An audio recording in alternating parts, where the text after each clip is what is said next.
My sister banned me from her wedding, accusing me of stealing her fiancé, but what happened next shattered her entire world. My sister told me I couldn't come to her wedding because she thinks her fiancé has feelings for me. Now he's refusing to marry her over it. Hi there, I'm Sarah, 20, and I'd really love to hear your thoughts on this. My sister, Lisa, 25, is the older sibling in our family, and she's been planning to marry David, also 25. On the surface, everything seemed perfect between them. Everyone thought they were a match made in heaven, and they've been together for years. But recently, things have taken a strange and unexpected turn, putting their wedding plans in jeopardy. Why? Well, Lisa banned me from the wedding, and David isn't having it. He says if I'm not there, he won't marry her. On top of that, Lisa is convinced David has feelings for me. Sounds wild, right? Let me explain. First, some context, I don't have a super close bond with either my parents or Lisa. Once I started college, we kind of drifted apart, though it wasn't like there was some big falling out or anything. Since moving out, I've rarely spent much time at home. During breaks, I'd usually go on trips or visit my grandparents instead of heading back. Honestly, it just felt better than dealing with the awkward vibe at home. The thing is, I've never really fit in with my family. We're just different. They have their own world, and I've always felt like an outsider in it. Growing up, it was like they were speaking one language while I was speaking another. They bonded over things I didn't care about, and whenever I tried sharing my interests, they'd nod politely, then steer the conversation back to their own stuff. After a while, I just stopped trying. What stung the most, though, was that as I pulled away, they didn't try to reach out. It was like they didn't even notice, or worse, they were relieved. That hurt. You'd think family would notice if someone started slipping away, but they seemed perfectly fine with me fading out of their lives. It just confirmed what I'd felt for years, I didn't belong. Eventually, I only showed up for the big occasions like birthdays or holidays. Even then, it felt like I was just a guest. I'd come, handle the family obligations, and leave. The conversations were always polite but shallow, never any real connection or warmth.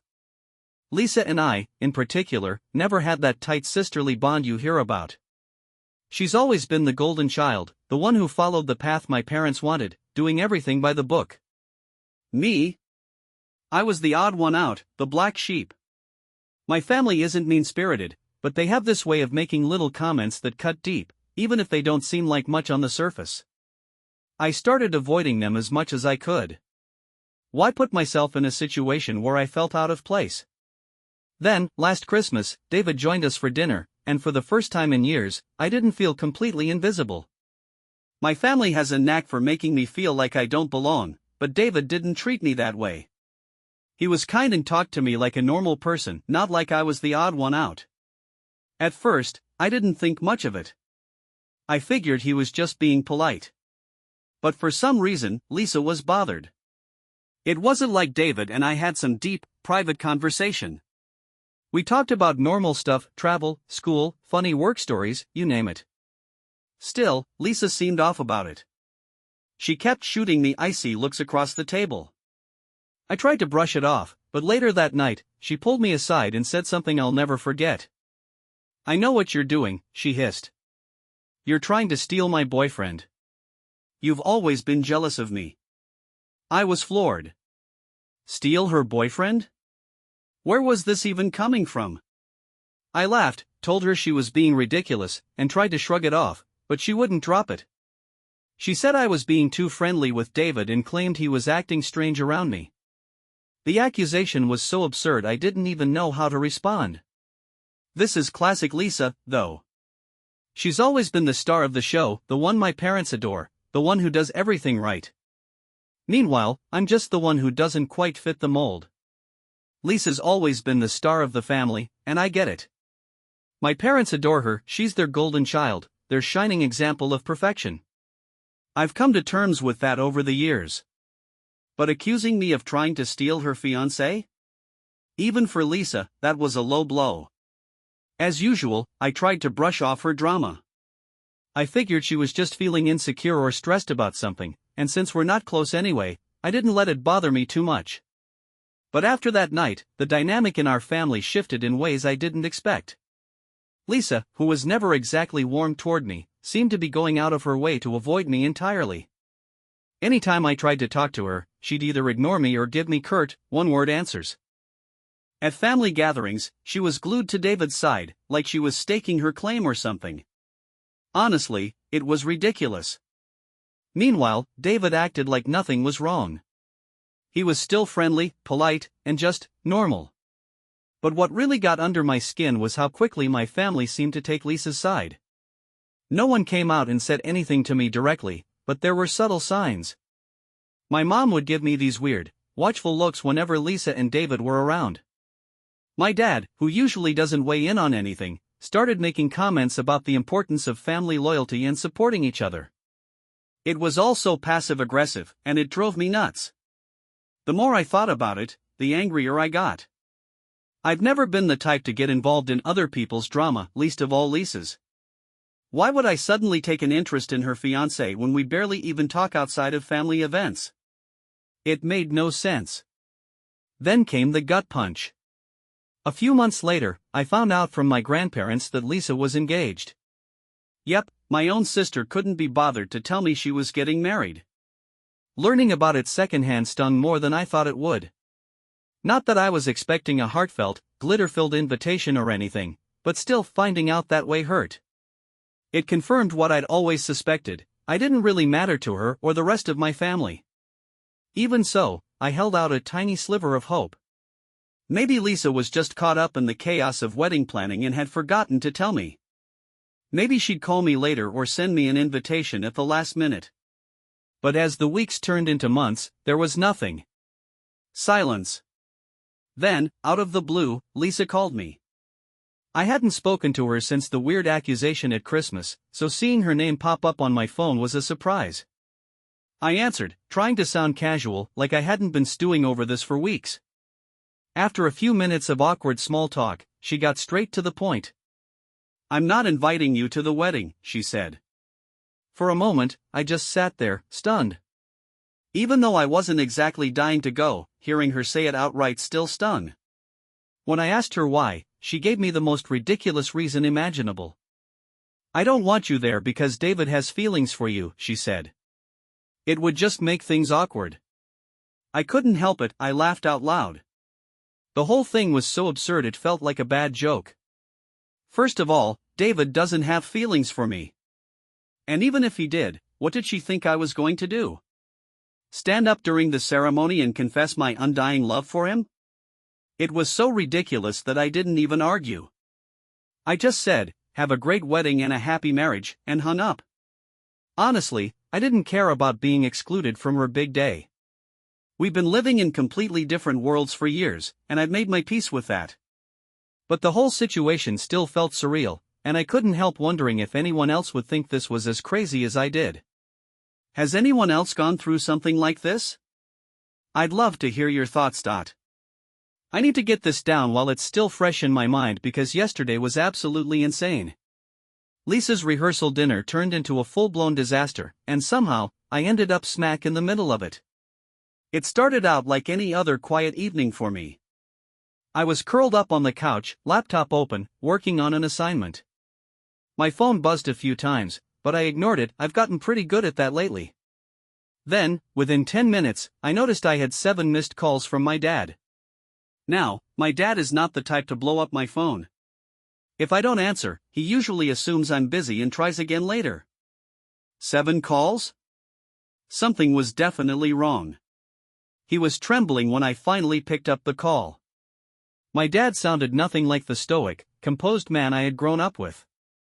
"Michelle, you have to come here. Right now," he said, his voice shaking like a broken record. "Why? What's going on?" I asked, genuinely puzzled. "It's about Jonathan and Emily," he said, barely able to form coherent sentences. "Just come, please." His desperation was startling, but I couldn't ignore the irony of it all. After months of being treated like an outsider, did they honestly expect me to drop everything and come running to fix their problems? "Dad, in case you forgot, I'm not invited to this wedding," I replied, trying to keep the bitterness out of my voice. Michelle, please, he pleaded. Jonathan is refusing to have the wedding without you there. That stopped me in my tracks. What? I asked, unsure if I'd heard him right. Before I could process what he had just said, my phone beeped with another call, this time from my mom. She was crying, really crying. Through her sobs, she kept repeating, "Your sister needs you," as if she had suddenly remembered the concept of family when it suited her. It was surreal listening to her plead for sisterly love and family loyalty after they'd all been so content to exclude me until everything went up in flames. Then Emily called. Her voice was barely comprehensible through her tears as she explained what had happened. Apparently, Jonathan showed up at the rehearsal dinner and immediately asked where I was. When Emily told him I wasn't invited, he completely lost it, not in a shouting, dramatic way, but with quiet, cutting disappointment. In front of both families and the entire wedding party, he announced that he couldn't marry someone who would treat their own sister like that. "I can't be part of a family that would reject someone in this way," he reportedly said. He even told Emily, point blank, "You're just like your parents," and called out their behavior as toxic. Hearing Emily recount the incident, sobbing into the phone, I felt something I hadn't felt in years: validation. Finally, someone had seen through the facade. Someone had recognized how I'd been treated and had the courage to call it out. But Emily wasn't done. Between her sobs, she launched into a convoluted plan. She wanted me to come to the wedding venue and lie. She begged me to tell Jonathan that the whole thing was a misunderstanding, that it had been my choice not to attend, and that I wasn't excluded. "We can fix this," she kept saying. "Just come and tell him it was your idea. Please, Michelle. I can't lose him." The audacity was breathtaking. After months of being painted as a man-stealing villain and being explicitly told I wasn't welcome at her wedding, she wanted me to swoop in and save her relationship by lying to cover up her behavior. I let her cry on the other end of the line for a long moment before finally speaking. "I'm not going to lie for you, Emily," I said, my voice calm but firm. "You're dealing with the consequences of your actions. Fixing this is not my responsibility." She started to protest, but I cut her off. "Maybe Jonathan trusts me because I've never given him a reason not to," I said. "Maybe he's questioning you because of the way you've treated me. Either way, I won't be attending the wedding, and I certainly won't lie to make you look better." She was still sobbing as I hung up. I made myself a cup of tea, turned off my phone, and sat down to process what had just happened. Over the next few hours, my phone lit up with a barrage of notifications, voicemails from my parents, missed calls from Emily's friends, texts from relatives I hadn't heard from in years. It was clear that the entire family had rallied together in a desperate attempt to coerce me into cleaning up Emily's mess. But for the first time in my life, I felt certain that staying out of it was the right decision. Jonathan hadn't come to his conclusion because of anything I said or did. He had seen their behavior for himself and made his decision accordingly. That validation was all I needed. Last night, I went to bed with my phone still off and I slept better than I have in months. For once, I was letting them deal with the consequences of their own actions. This morning, my grandparents, who are the only family members I still keep in touch with, called to tell me that Jonathan is no longer answering calls from Emily or my parents. He's told his own family that the wedding is officially off. My parents are scrambling to contain the fallout, Emily is inconsolable, and I'm sitting here, finally at peace with my decision to keep my distance. Growing up, my family didn't believe in mental health struggles. They dismissed anything that wasn't physical as an excuse. "You need to toughen up," or "you're just being dramatic," were common phrases in our house. If I showed any sign of anxiety or had a panic attack, they treated it as a choice I had made. Looking back now, the signs of my social anxiety disorder were always there. When I was 15, we had an English class presentation. The thought of speaking in front of 30 classmates filled me with dread. I couldn't sleep the night before, and by morning, I felt physically ill. I begged my parents to let me stay home. My dad's response? "Your nervousness won't cause life to stop. Quit making a big deal out of everything."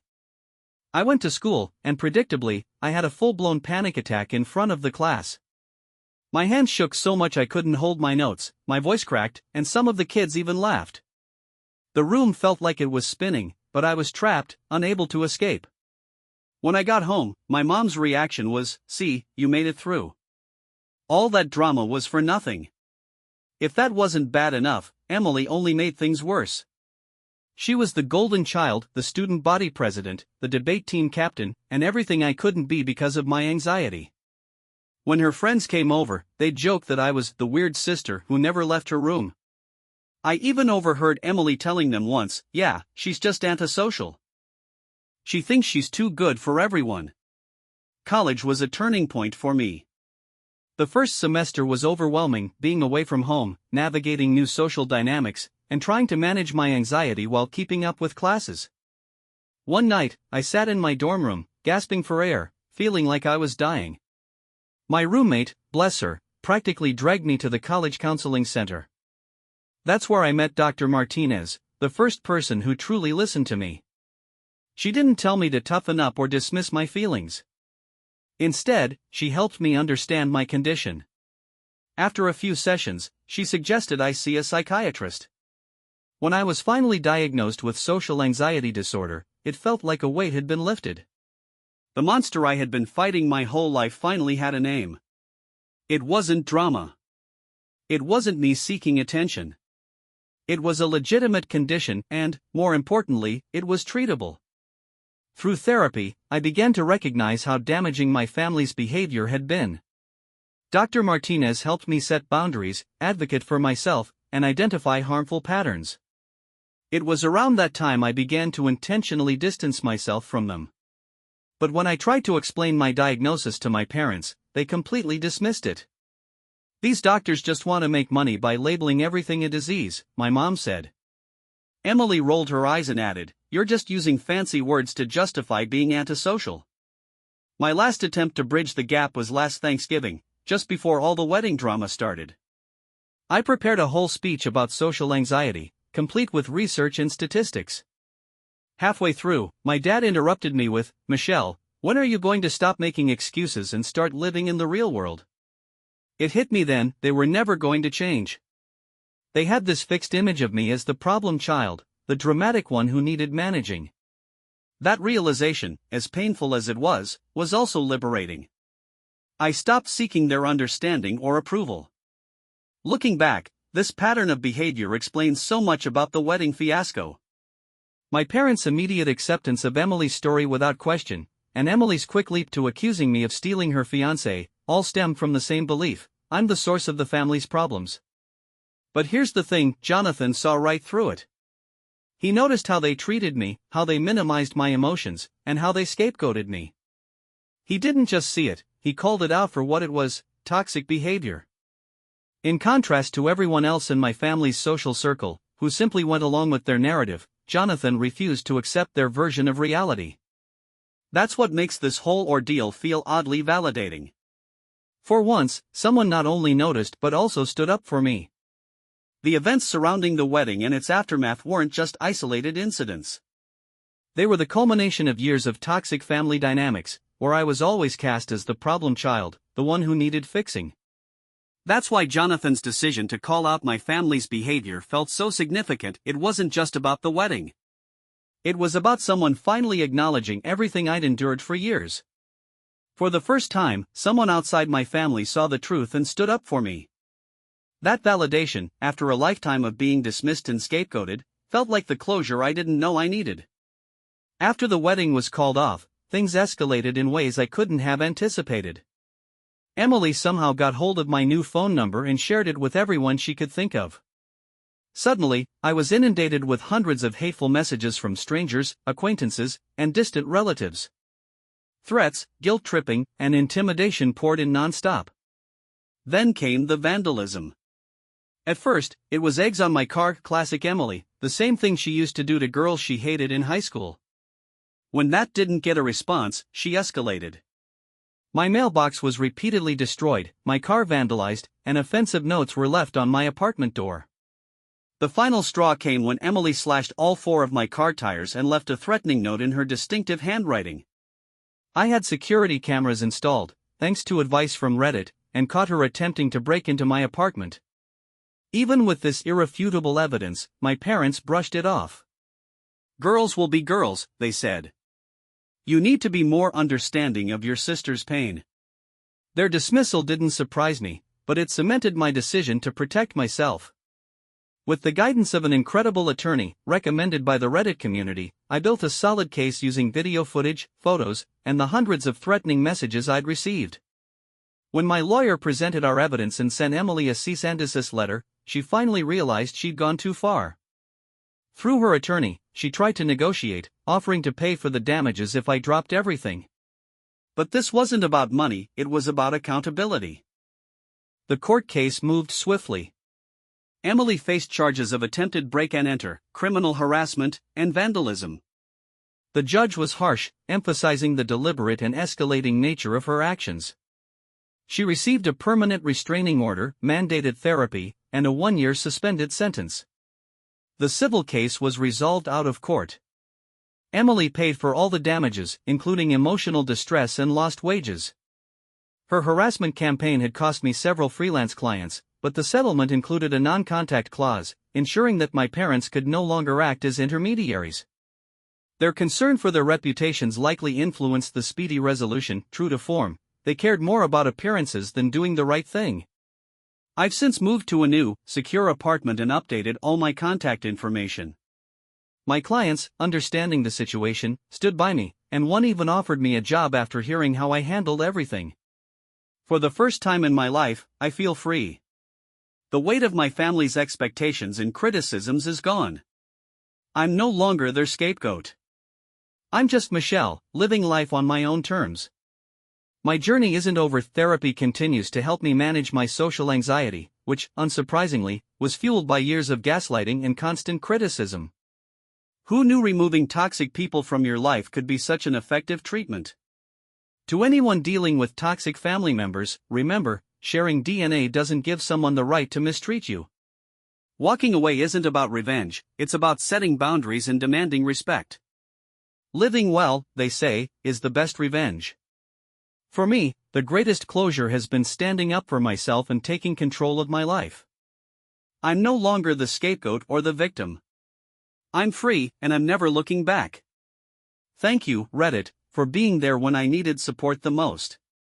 Your advice, encouragement, and stories reminded me that I'm not alone. This is the last update to this chapter of my life. I'm focusing on my education, career, and building a new support system, a chosen family that values me for who I am. Goodbye, and thank you for everything.